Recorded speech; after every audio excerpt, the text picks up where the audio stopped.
Welcome to another episode of Systematic Geekology. This is a space where we seek to create and cultivate healthy conversations between those things we geek out on and the philosophical and theological questions that often arise out of our fandoms. Like, what does it mean to be human? What makes a hero? What makes a villain? How do the stories and narratives we geek out on shape how we live in the world? We are your priest to the geeks. We aren't all ordained, but we see ourselves as mediators at the intersection of geek culture and going deeper in our faith. We don't always have to agree, but we do respect each other, and we see everyone as a beloved child of God. Everyone geeks out on something, so come geek out with us and enjoy the show.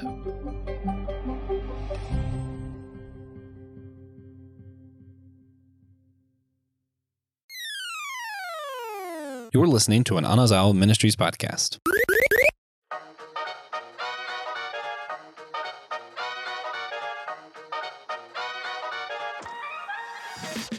If the path to what I want seems too easy, I know I'm on the wrong path. And this perfectly captures what we are going to talk about today. We're going to talk about someone's determination. We're going to talk about their adventurous spirit. We're going to talk about staying true to his character while adding a fresh inspiration to the live action One Piece. Because we've talked about this a little bit on the What's New, but we are deep diving into the live action One Piece on Netflix. My name is Elizabeth Clyde. I am one of your hosts, and with me is my favorite host. I was say I can't even just say enough words. My co-leader of the rebellion, everyone who loves to complain, to Christian. I just appreciate you so much. Okay, guys, I'm not gonna lie. I had a mini therapy session with Christian beforehand because I had a bad day at work, and so I'm just super thankful for Christian right now. How are you today? I'm doing well, and I was happy to listen to what you had to say. It's always nice to have a sounding board. Right. Well, I just had to get a lot of frustrations out before I hit record. So thank you, Christian, for being my co-host, my therapist, the co-leader of the rebellion. I've got a lot of things to do, and I'm happy to do them all. Hey, there you go. So, as we get into the meat of the episode, did you watch the One Piece live action, as soon as it came out, or did you have to wait a little bit? Because we had high hopes, but a lot of live actions just do not live up to the anime. Yeah, I did not watch it immediately as it released because I was very wary. They don't really have it. They didn't have a great track record of putting out the best material for anime, bringing them into live action. I'm very hesitant about doing that because there's a lot of stuff you lose in between the medium, and it's no fault of live action. It's just you can get away with things in art that you can't do. Same thing with comic book movies sometimes. You can get away with, showing bombastic scenes and great light spectacles of power blasts and stuff like that don't happen in live action because they cost money. Mm-hmm. So I was like, I don't know. But then I kept hearing people praise it. I'm like, okay, is it because it's bad and they're memeing on it? Is it actually good? I have to figure it out for myself. So about a couple months after it released, I finally watched it. It's like, 8 hours later, 8 episodes, I'd already finished it all. It's like, wow, this was, for what they were doing, pretty dang good. So I was opposite of you. We actually needed a new TV for quite a long time. All my, people was kind of yellowish and it would randomly flicker. So it's been a while. And, I was avoiding buying a new TV for 2 years, but then the live action was coming out. And so 2 days before the live action came, I went and bought a brand new 55-inch TV. And then it was literally the perfect storm, literally the perfect storm, because at the time I was a school teacher and there was a hurricane. And so I had off of school the day it came out. Oh, perfect. Christian, I woke up at 6 a.m. or something like that. And I did not leave that couch 8 hours straight. Every single episode, an 8-hour movie. And it was fantastic. That sounds wonderful. It was so, I think back of that time and I just this is going to sound really crazy, but I see the goodness of God in that day. I'm just so thankful it worked out and I got to enjoy it. And that happened at a really stressful time in my life. So just to be able to have a mental pause for that day, and not have to worry about what was going around me. And it was just literally 8 hours of pure bliss on my brand new TV. Hey, take those days when you can. And I've watched the live action. You said it's been out, what, 2-3 years now? Oh, it's about a year and a half. Year and a half. Okay. Let's say 2 years. So in the 2 years, I've watched it 3 times. Okay. How many of you watched it? Just once? Only the once, because there's just so much out there. And I very rarely rewatch stuff unless I use it to help me fall asleep at night because I've already rewatched it so many times before. Mm-hmm. Well, that's me with baking. So the one time, so I rewatched it with my husband. That's the second time. And then one time it was a big baking time. So I just rewatched it in the background of my baking. But I was so impressed. Yes. And absolutely. So if you guys are like super nerds like us and you really wanted to follow, I didn't read the manga, so Christian's kind of like a triple threat. He's watched the live action, read the manga, and have seen the anime. I'm just an anime girly in the live action. But pretty much it's the East Blue Saga.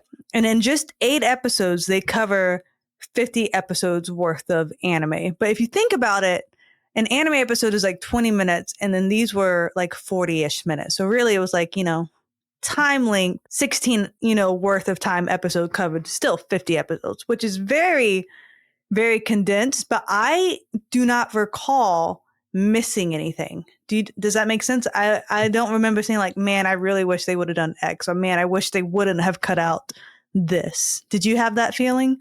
I mean, there's some things that are missing, obviously. I mean, you don't have like Usopp's little gang of kids, and Mm-hmm. they don't visit that one island with Gaimon.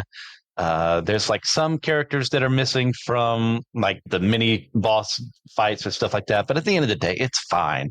Like, would I have preferred? Yeah, sure. Throw more money at it and have more episodes to be done. But for what we have, it's okay. They adapted enough to keep the story as cohesive as possible.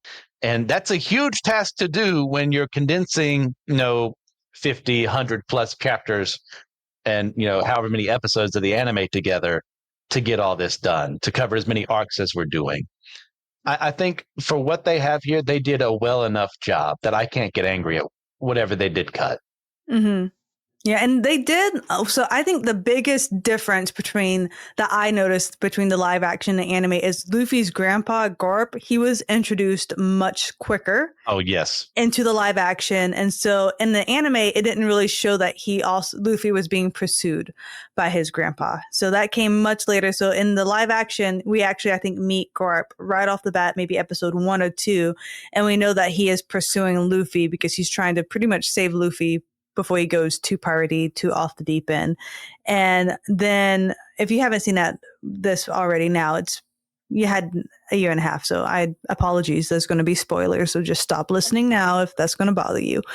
But then it wasn't in the anime at all whenever Garp at one point cornered Luffy and he pretty much got caught and then Garp let him go. So that was pretty. And then Colby was a little bit more in depth with how he interacted with the Marines when he first signed up. But I appreciated the little extra time Colby had. He was very well casted. Yeah, I agree. They did a fantastic job for like expanding on those characters. Like Garp obviously does not show up until way later from now. But he brings, I cannot remember actors for the life of but he brings such a presence to him with his acting. You can tell this is a man who's like, gets the job done. He's got this wayward son figure who he wants to be on the straight and narrow and yet won't.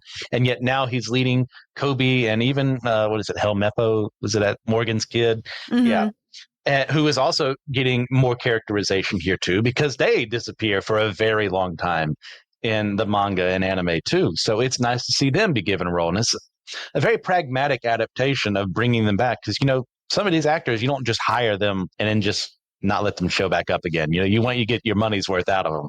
Yeah. So I think they do a very effective job there because we could see, Garp's reasonings way early on for why he does what he does, why Luffy doesn't want to do the same while working with Garp. We could see, Kobe grow and even Helmeppo as well, like as kind of friends in this weird situation where, I tried to murder you earlier, but now we're actually going to be working together and we're improving. I think they did a really great job. I mean, I can't help praising it. It's not like a perfect 10 out of 10 show, but I think for what they're doing it well. I was nervous, but I fell in love with the characters so much. And I don't usually do this. I actually started watching all the actors. Like I watched all their like quirky little, like they would play games, all like the PR stuff the actors would do to like promote the show.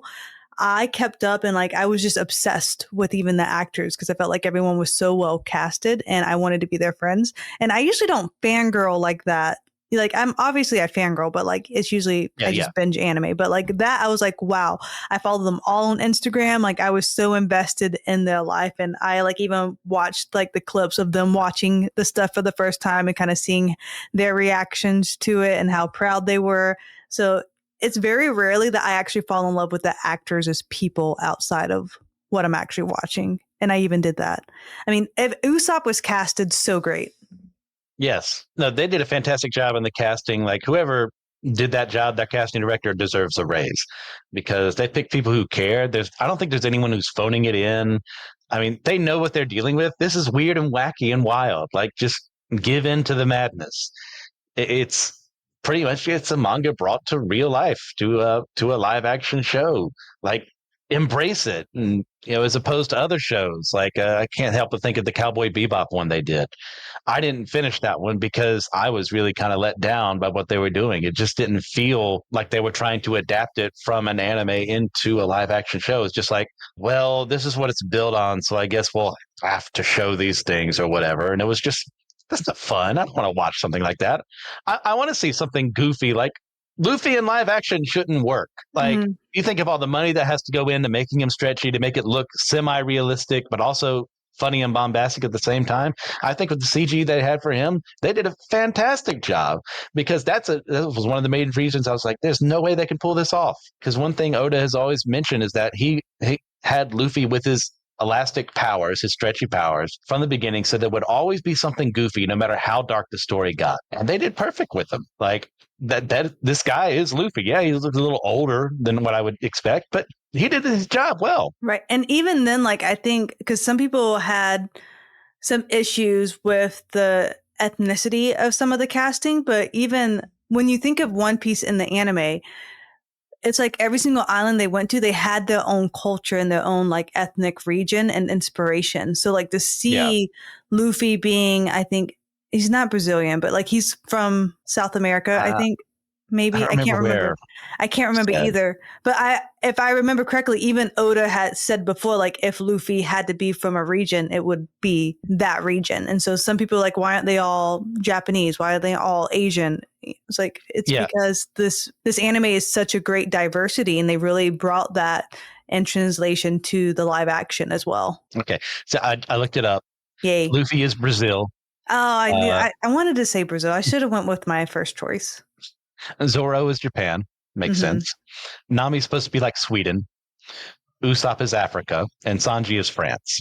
Yeah. So, that makes perfect sense to me. Like he had said that years ago. So when you're making actors for this, that made sense to me too. Because when you go in an anime style, it's Mukoku Seki is kind of a catch-all term in manga and anime. For it literally means statelessness or nationlessness.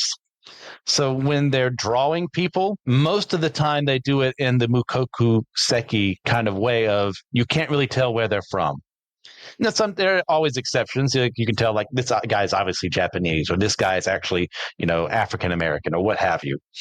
But Oda, like plenty of other manga artists, drew in that Mukoku Seki way. And then later on developed, I actually think that Usopp is, from Africa, which is a huge vague term for where it could actually be. But, I don't expect them to know African nation. So that makes perfect sense to me. Mm-hmm.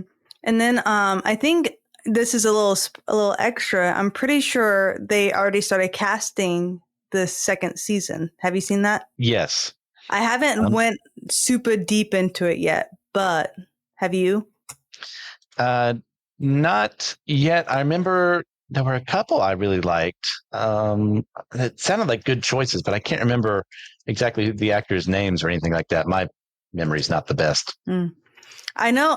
Well, like Robin's going to be Russian, and like we actually got to see her audition video. Like, I want to live, which is always a fun thing to see. And then with the live action, they did 2 scenes that I feel was just such a beauty to translate from the anime. And so my favorite one was, of course, whenever Shanks had the tussle and stuff, and the guy like shoots him in the head while eating the frickin' thing of meat. It was like perfection. And I know that's a thing weird to say of someone like literally committing murder while eating a freaking chicken leg. But I don't know. It was just so, I remember seeing that in the anime and kind of being a little jarred about it as a child. And so to see it as an adult, like I still got that jarring feeling of like, oh, junk. They are not messing. Like goofy pirates, they kept the spirit of the goofiness, but also the severity of they are pirates. So I feel like just the emotion translated so well. And then whenever Nami asked Luffy for help and Luffy puts his hat on Nami's head and like he goes to walk away and then it's the whole crew kind of just like waiting for him and they all walked off together. That was sheer. I would give that moment a 10 out of 10. Perfection. Like it just hypes me up. And you kind of just see how they are now, like they're forming and they're being a real crew. Yeah. I agree with that completely. It's because, we get to the buggy part, there's still wackiness in there, but it's introducing the nastier seeds of the more evil side of piracy in the world. And then you actually get into Arlong. And no wacky goofiness for me. I hate all humans. I'm gonna kill all you. And Nami, everything you worked for doesn't matter because I was always planning to betray you in the end. So when that scene does come, when Luffy, like just like in the manga, just like in the anime, puts his hat on top of her and so I got this, we got this. It's going down. It means something. It's not time to stop laughing. It's time to like get a little more serious. Mm-hmm. And serious, we got. Just the Arlong Park, I feel like I was sketchy on the Fishman. Like when I heard about the live action coming on, I was afraid that it was just going to look really cheesy, really just like computer generated. But I feel like the Fishman, they did a really good job. And I know a lot of people had complaints of Luffy's outfit because Luffy is, I guess, he's a little bit more conservative in this one. But a big thing I heard that people complained about was that he was wearing shoes and not sandals. Was like a big thing because in the anime, Luffy's like wearing his flip flops and he like has tennis shoes in the thing. Everyone's like, it looks weird. It's not Luffy, but it's just at the end of the day, you have to just think it makes sense.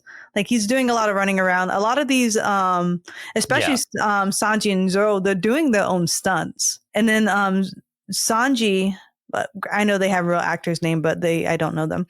But Sanji, he actually like would cook for the crew behind the scenes and stuff like that because he practiced cooking so he could do it. So he would actually cook for the crew and the production people and whatnot. And then of course, like, with all their martial arts and stuff, they did their own stunts. And Zoro, his sword was actually fitted like to hold into his teeth. And it was very well done. Yeah. Going to the Luffy thing, it's like, well, of course they had to change that for live action a little bit. Some of the costume, maybe not, but the sandals alone, like, could you imagine running in those things or doing stunts in those things? It makes no sense. Like, it makes a lot of sense for a comedy character inside of a manga to do that because you can keep your sandals on your feet when you do that. You do that in real life, you're going to take someone's head off because they're just going to fly off your feet and hit someone else hard. Like, it's part of the pragmatic adaptation that they're doing here that I'm okay with. Because there's some things that just don't translate well from a comic medium into live action. Like Sanji's curly eyebrow? Yeah, I would love it to be there, but there's only so much you do. Like, they've embraced the goofiness, and there's some goofiness that goes on even with the seriousness they give some of it. But there's stuff that would distract if you did stuff like that. So I'd prefer that they just did what they did. Let's work what we can. Let's get rid of what we can't. I do miss Sanji's eyebrow and his... I appreciate though they took away his cigarette. So it depends on which version of the anime you guys watch. If you did, I don't know if they changed it on the manga, but Sanji always had like a cigarette in his mouth, and then the Americanized anime we changed it to a lollipop, and so they just kind of no smoking.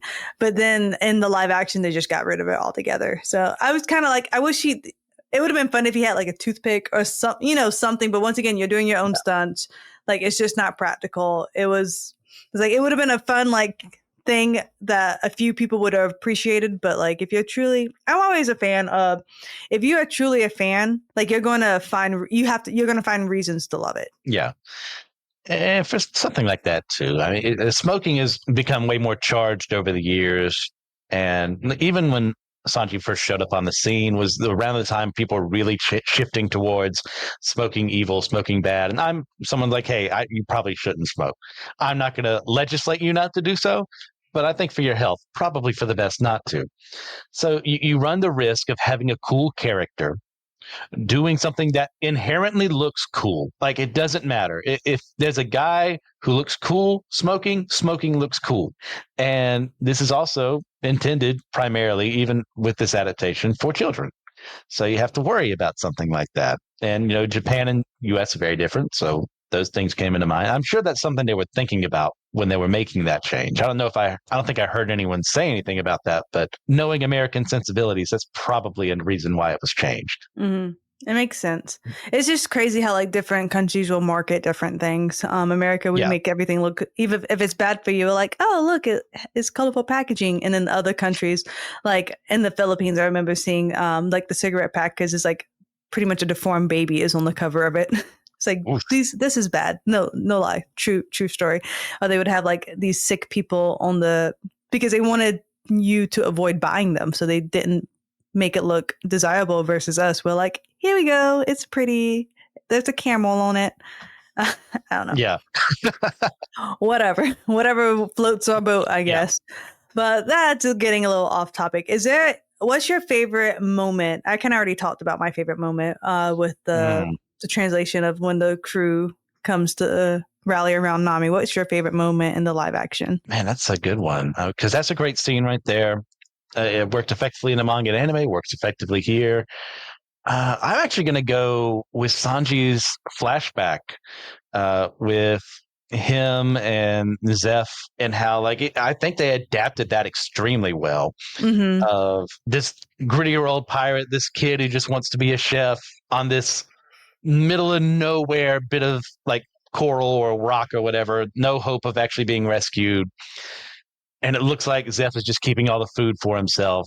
But actually he gave if not all of it, the vast majority of it to Sanji so he could survive, because he kept his treasure instead. And even if he didn't die, even if he died, then Sanji could have taken that treasure for himself, because he cared more about the kid than he did for his own life. And, sawing off his own leg. And that was very powerful.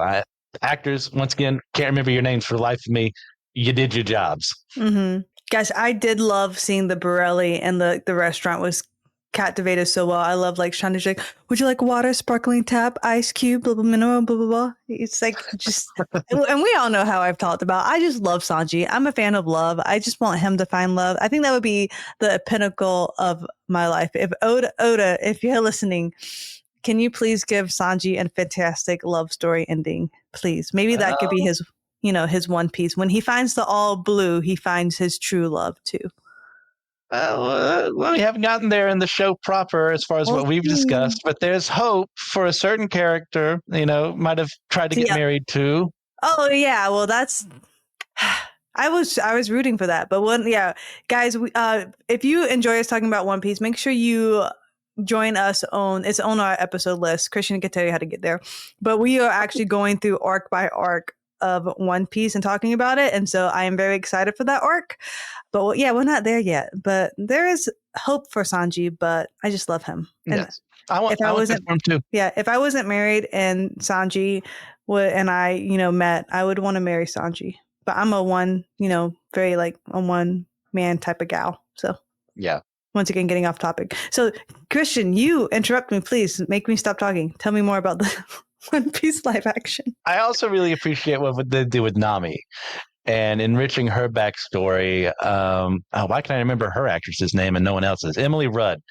She did a fantastic job portraying her as this scoundrel with the heart of gold who has this very noble reason for what she's doing, even if it means that everyone in her village hates her. She's going to do what it takes to buy them out and save them from Arlong. And I think that her performance of realizing everything she fought for was a lie. You could tell, man, great emotional acting there. Before becoming a part of the crew, just how much she's willing to turn on them and mess with them and screw with them. That's pure Nami from the manga. Mm-hmm. I love what they did with her. Zoro, his actor did really fairly well. They don't give him a lot to work with, but we don't get a lot of Zoro early on anyway. So I'm okay with that. I liked how they entered Baroque's work a little early too in the live action versus the anime. Yeah. Usopp, I think they did a great job with him too. His relationship with Kaya, which is probably the only relationship we actually have in One Piece without it actually being said out loud. Right. And just the interplay between the two of them, both his actor and her actor, were fantastic. And of course, that's something else. They removed Django from that part. So you get fewer of the comedic elements that arose from having a goofball like him involved in all this death and murder and what have you. But Kuro, great job what they did with him. Very menacing. I do think that's part of that arc is where it lost me a little bit with like the shenanigans in the mansion with like the side characters and figuring out what was going on. That's not my favorite part. I would have definitely reshot some of those scenes or rewritten some of them, but for the most part, they did really well there. But Arlong, that's where they hit it. Also, after dealing with Buggy before that, like, oh my gosh! Once again, cannot remember actor's name for the life of me. Buggy was so good. Yes, like that is something that is impossible. You should not be able to adapt him, let alone adapting Luffy onto screen. Which, by the way, his actor also does really well. But Buggy the Clown should not work in live action, but they care about the source material that much. They have Oda on set giving them direction on what to do. Man, I was blown away. I thought for sure I would hate what they did with Buggy, but no. He's like, why can't we have him on screen more often? They do such a great job with him. He was so good. And then just the goofiness of Luffy too. Like, I think Luffy is just I'd have no complaints with how anyone is cast. Like none. Yeah. Luffy here, like he loses a little bit of the wackiness and dumbness of regular Luffy, but you know what? I think our actor, still great guy, still does his job well, still makes me believe that this is Monkey D. Luffy brought to live action, brought to assemble this crew of misfits to be, pirates in a world filled with actual real pirates. But their view of what piracy is just what Luffy's crew is anyway. Of we're going to do whatever we want to do. This is for freedom's sake. We're going to do this to even help people along the way, which is not what pirates typically do, but that's what we say pirates do.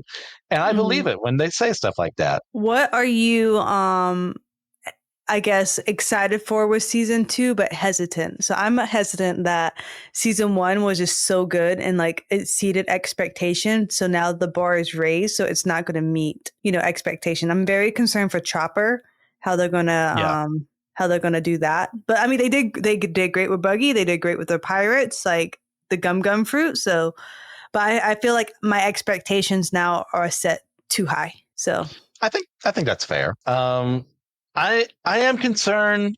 Are they gonna be able to do Chopper well? I mean, they've proved me wrong with a lot of the other CGI. But if you're talking about a character that is permanently, gonna have to be CGI'd because there's not little reindeer men, very small and very cute, walking around the world today.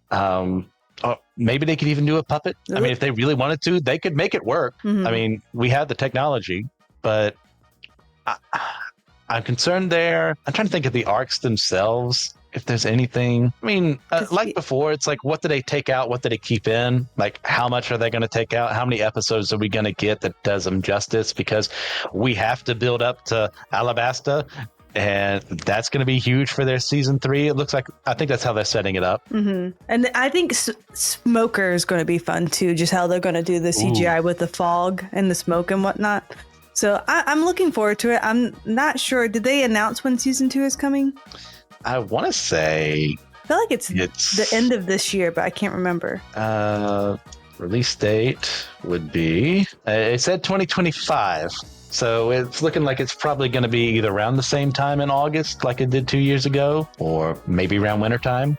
Because they have not released an official date other than 2025. Maybe I just heard 2025, and so I just told myself it's going to be the end of the year. Don't even get excited yet. Because August is around the corner if you think about it. Yes. please consider rating and reviewing our show if you guys don't mind. Like I said, it helps us extend our reach, get more listeners, and just, I need a little bit of affirmation sometimes. Like I said, I had a hard day at work and I just want to know I'm doing an okay job. Not even a good job. I'm okay with an okay job. So please consider rating, reviewing, or commenting on our show. Thank you again for our Patreon supporter, Russell. You are thebomb.com. Yes, I just showed my age. And no, I do not care. So guys, thank you so much. We appreciate you. We are all a chosen people, a geekdom, a priest. Hey guys, Christian here to talk about our YouTube page. That's where you can go find us at youtube.com/@systematicgeekology. We have exclusive stuff there, exclusive videos where you can just hear other topics that you'll never hear on the podcast proper. These include things like comic book catch-up, where we're discussing the newest comics that we're reading, Friday Night Frights, where Joe Day and I explore a cryptozoological, paranormal, ufological item of discussion. Has a lot of good fun there. I have a lot of great times with him. We have spontaneous YouTube shorts that we decided to do. A topic we wanted to discuss. They're in a very short form. We do them there as well. You can interact with us live as we're recording like a What's New episode or something like that. You have something you want to chime in? Well, how can you do it unless you head over to youtube.com/@systematicgeekology. All right, guys. See ya. Hi, friends. It's Laura here, and I just wanted to say thank you for listening to our show. Systematic Geekology is a part of a larger podcast network called the Anazal Podcast Network. Dummy for Theology is Joshua Noel's show discussing different theological topics from various perspectives and attempting to give people more questions than answers. My Seminary Life is Brandon Knight's show. It started as him going through what he was learning in seminary, and after he graduated, he's been doing independent studies and has a lot of fun series like on hermeneutics, Bonhoeffer Summer, and worship. And then Friday Night Frights is a monthly show with Christian Ashley and Joe Day. They have a vote on the Systematic Geekology Facebook group to choose a topic each month and discuss everything from cryptos to ghosts to aliens to serial killers and more. So we hope you'll give it a listen, and thanks for being part of what we're putting out there.